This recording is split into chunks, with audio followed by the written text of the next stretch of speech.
So this is just a quick video on how to fill your Darth Maul horns with Apoxie Sculpt putty so that they look like this in the end.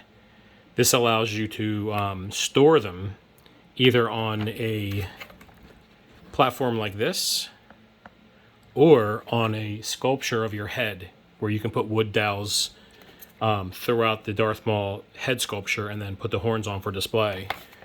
So in this video, the first thing you'll need to do is, if you receive the horns unfinished, you'll need to use a razor blade to come in here.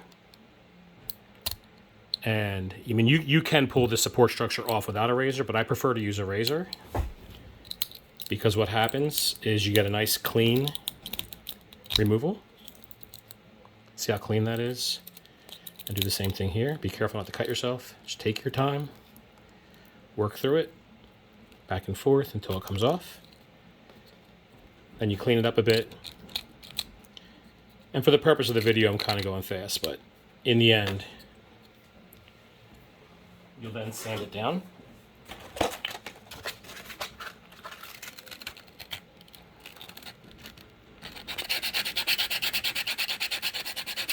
Back and forth like this until it looks nice and clean like that. The next step is to take some of your putty and push it into the opening of the horn. Push it down real hard. Take your razor blade, come across, pull it off, press it a little bit. Take a little bit of water. Do that just to kind of melt it. It is water soluble while it's not cured. Now the reason why you can see it's indented a little is because when you press it down on a wood dowel, it's going to come back out. So when you press it on the wood dowel, it's going to push some of it back out. So you do want a little bit of indentation. You don't have to, but then you'll have to clean it up later. So there's one. Now we'll do a bigger one.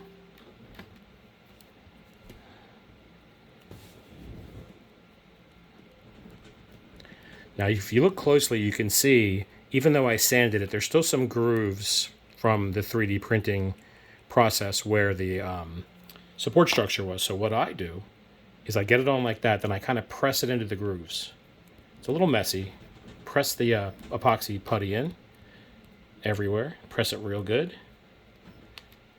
Smear it around the edges. Clean it up a little. Then come with your razor and just gently clean this.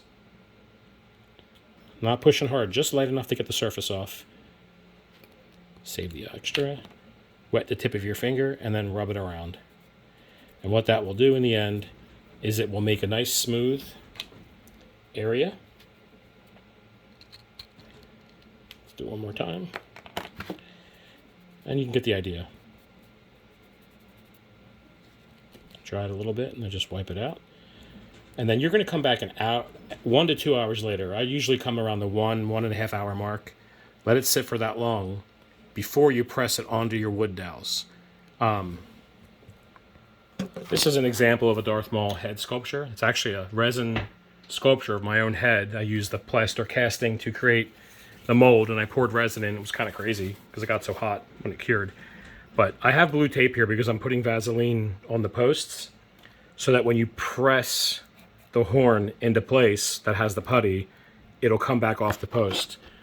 So after an hour of letting this dry, or more, up to 2 hours, you come back, press it onto your head sculpture or onto your apparatus that you have over here if you're not using a head sculpture.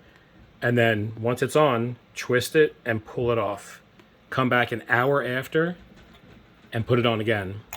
Make sure that it's not changing shape when it's drying, and it might be a little hard to press an hour later, and just turn it and then pull it straight back out.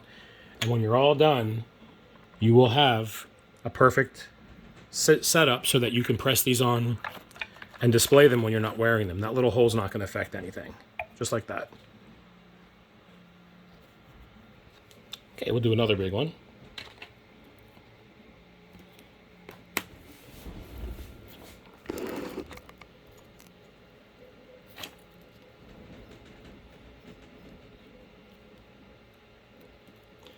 Again, I'm going to put a little bit extra in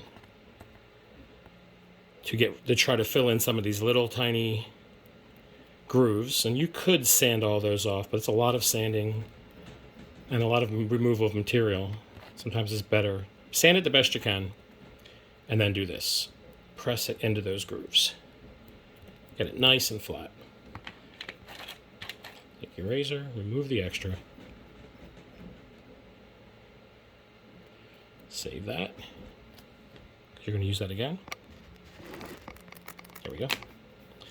Then with a wet finger, push it all in. That's perfect. Now what you're going to do too is after about 2 hours, I generally lightly sand this to make it even smoother with a fine grit sandpaper. But look at that. That's actually very nice. It's perfect, actually. Any imperfections will get sanded out later. So at the 1.5 to 2 hour mark, again, you can press it onto your wood dowels. But look at that. That's how you do it. Then once that's all done, you will prep the horns for painting. You need to put a coat of like primer on. I use the yellow primer. And then I have a PDF file. Reach out to me if you're interested, and it explains how to do all this, and it also explains the way that I paint them, even though everybody has their own painting style. But there you go.